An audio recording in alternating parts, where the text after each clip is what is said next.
সর্বসম্মতিক্রমে সিদ্ধান্ত নিয়েছে যে পদত্যাগকারী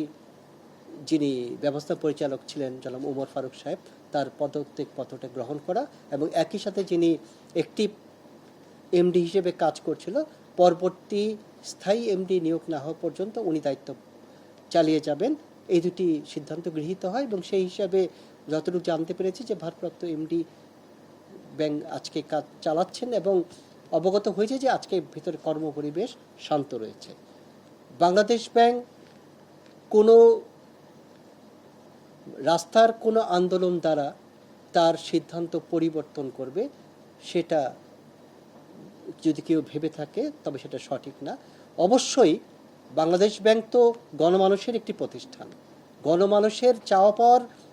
যে রিফ্লেকশন সেটা বাংলাদেশ ব্যাংকের সিদ্ধান্তে থাকবে। তবে আন্দোলনের মাধ্যমে কোনো পক্ষ তাদের পক্ষে একটি সিদ্ধান্ত বাংলাদেশ ব্যাংকের সিদ্ধান্ত নিয়ে নেওয়া বা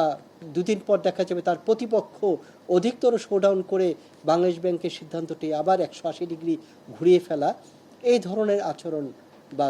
ঘটনা ঘটার কোনো সম্ভাবনা